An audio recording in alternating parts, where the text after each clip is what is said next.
Good morning student. मैं रणवीर कुमार। आज एक बहुत important topic evaluation of limit के बारे में हम लोग आज डिस्कस करेंगे। तो यहाँ पे देख सकते हैं आप कि बेसिक सबसे पहले इवैल्यूएशन किस तरह के लिमिट का होता है, यानी जिसका left hand and right hand दोनों बराबर है तभी हम उसको इवैल्यूएट करते हैं। तो अब यहाँ पे देखने की कोशिश करें कि बेसिक प्रोसेस क्या है। कि मान लीजिए कोई भी फंक्शन f(x) है और उसमें लिमिट लगा हुआ है, लिमिट एक्सटेंडिंग टू a। तो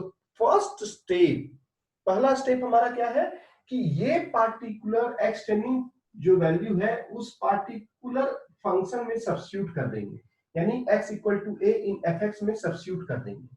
जब हम सब्स्टिट्यूट करेंगे तो सब्स्टिट्यूट करने के बाद दो चीज देखना है। सबसे पहला देखना है कि कहीं वो डिटरमिनेट फॉर्म में तो नहीं है, यानी कि अगर हम डायरेक्ट वैल्यू अगर हम सब्स्टिट्यूट करते हैं, अगर हमको एक रियल वैल्यू मिल जाता है तो वो हमारा डायरेक्ट सब्स्टिट्यूशन है मेथड है, जिसमें कि एग्जांपल के लिए देख सकते हैं। मान लीजिए लिमिट एक्सटेंडिंग टू 1 है, 4x² माइनस 5x प्लस 2। यहाँ पे डिनोमिनेटर में कुछ भी नहीं है। जब हम 1 को x की जगह सब्स्टिट्यूट कर दें तो ये हमारा हो जाएगा 4 माइनस 5 प्लस 2। तो 4 प्लस 2 6 माइनस 5, इसका आंसर 1। उसी तरह से सेकंड क्वेश्चन में, यानी कि पहला स्टेप क्या है हमारा लिमिट में कि जो भी limit x tending to value है उसको हम लोग सब्स्टिट्यूट करेंगे गिवन फंक्शन में।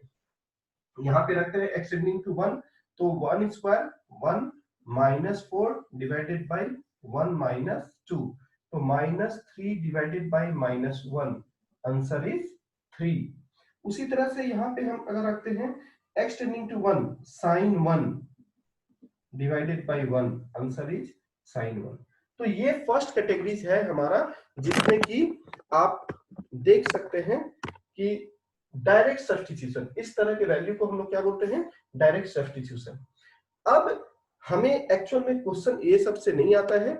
हमारा जो मेन इंपॉर्टेंट है लिमिट को पढ़ने का, कि लिमिट को जैसे हमने फर्स्ट क्लास में बताया था कि जो भी इनडिटरमिनेट फॉर्म होता है, इनडिटरमिनेट फॉर्म जो है, यानी कि कौन कौन से फॉर्मेट में है।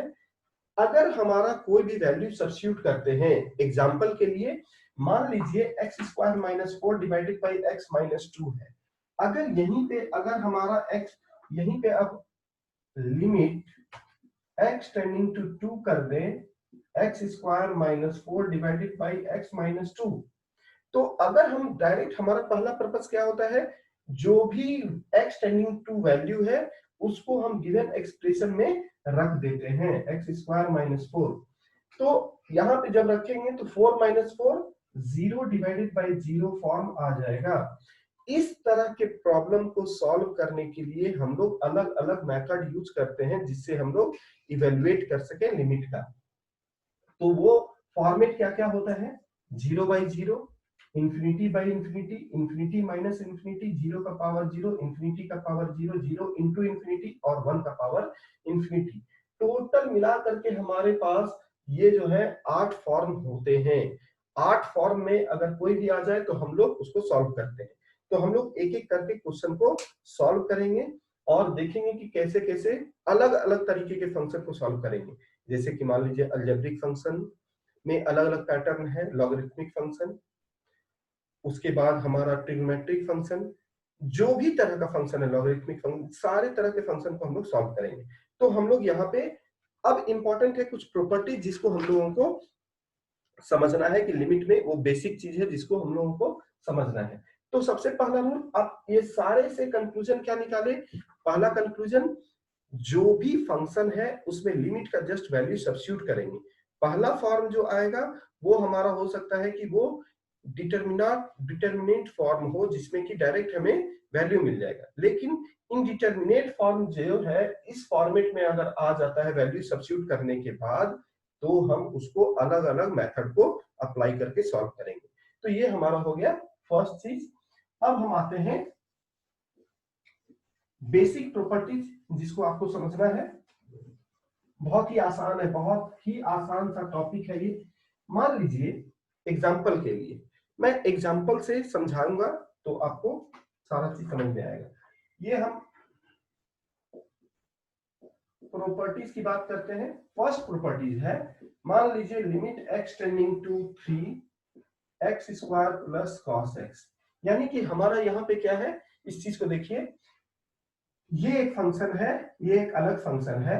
हम इसको जब हम लोग लिमिट निकालते हैं तो ये एक्चुअल में दोनों पे अप्लाई होता है। ये हमारा हो गया limit x tending to 3x square plus ये x tending to 3 cos x, यहाँ पे कोई इंडिटरमिनेट फॉर्म नहीं है तो 9 प्लस cos 3, यानी कि दो फंक्शन प्लस हो या माइनस हो हम सेग्रीगेट कर देते हैं। तो एक चीज और समझना है कि कोई जरूरी नहीं है कि आप इसको हर बार ऐसे करें, आप डायरेक्ट जो है इसको यहाँ पे भी 3 प्लस cos 3 9 प्लस cos 3 आप लिख सकते हैं, ऐसे भी लिख सकते हैं, कोई दिक्कत नहीं है। यानी कि दो फंक्शन fx और gx, आप बुक में देखेंगे fx और gx, ये हमारा limit x tending to a है, तो इन्होंने यहाँ पे क्या लिखे हुए हैं, x tending to a fx plus limit x tending to a gx। तो हमें डायरेक्ट एग्जांपल से समझ रहे हैं, यहाँ fx और gx कोई भी फंक्शन हो सकता है, प्लस और माइनस कुछ भी फंक्शन अगर होता है तो वहां पे आप प्लस या माइनस जो भी रहेगा उसके हिसाब से आप लिख सकते हैं। तो ये फर्स्ट प्रॉपर्टी हुआ। उसके बाद यानी कि प्लस माइनस मल्टीप्लिकेशन डिवीजन, ये चारों ऑपरेशन में जो भी तरह का फंक्शन होगा उसको हम लोग सेग्रीगेट कर देंगे। बहुत सिंपल सा कॉन्सेप्ट है। तो ये हो गया हमारा प्रॉपर्टी नंबर 1 और 2 प्लस और माइनस के लिए। उसके बाद डिवीजन के लिए सेम, मल्टीप्लिकेशन के लिए सेकंड प्लस माइनस।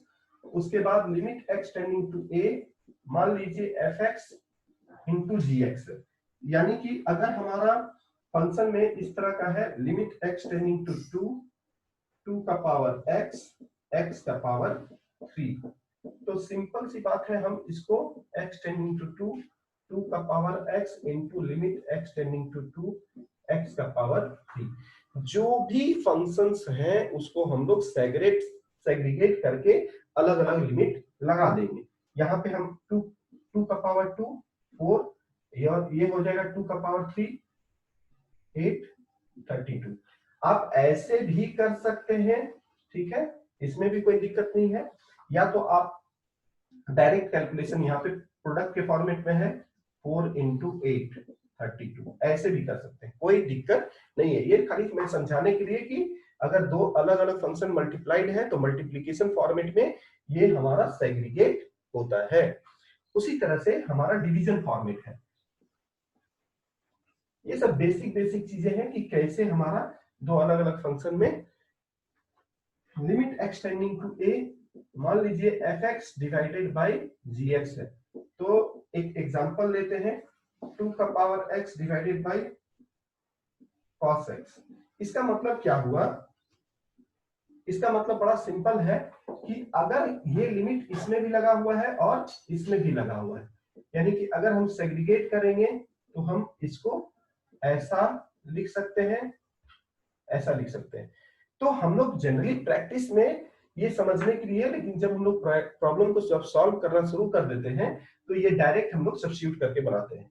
तो एग्जांपल के लिए यहाँ पे अगर हम लिखते हैं तो लिमिट x टेंडिंग टू 2 का power x divided by limit x tending to 2 cos x, तो ये हो जाएगा 4 डिवाइडेड बाय cos 2। ये हमने ऊपर और नीचे को सेपरेट लिमिट दिखाया है, यहाँ पे भी आप डायरेक्ट लगा सकते हैं, कोई दिक्कत नहीं है, दोनों आंसर सेम होगा। तो प्लस माइनस मल्टीप्लिकेशन और डिवीजन में हमारा कैसे लिमिट लगता है आपको क्लियर होगा। इसके बाद ये बेसिक चीज है जो कि आपको जानना जरूरी है। अगर मान लीजिए हमारा इस तरह का है limit x tending to 3 5 log 10x, अब यहाँ पे समझने वाली बात है, हुआ क्या, ये फंक्शन कुछ भी हो सकता है, लेकिन अगर कोई कांस्टेंट मल्टीप्लाइड है तो आप कांस्टेंट को बाहर कर दीजिए, तो 5 और ये हमारा क्या हो जाएगा limit x tending to 3 log 10x 5 into log 10 3, यानी कि कांस्टेंट जो भी k, कोई भी स्केलर नंबर अगर मल्टीप्लाइड है तो वो बाहर हो जाएगा। बहुत सिंपल सा कॉन्सेप्ट है। अब इसके बाद मान लीजिए हमारे पास इस तरह का फॉर्मेट है, कांस्टेंट हमेशा बाहर हो जाएगा और पूरे लिमिट में मल्टीप्लाई हो जाएगा। अब मान लीजिए हमारा है limit x tending to a fx, ये है fx का पावर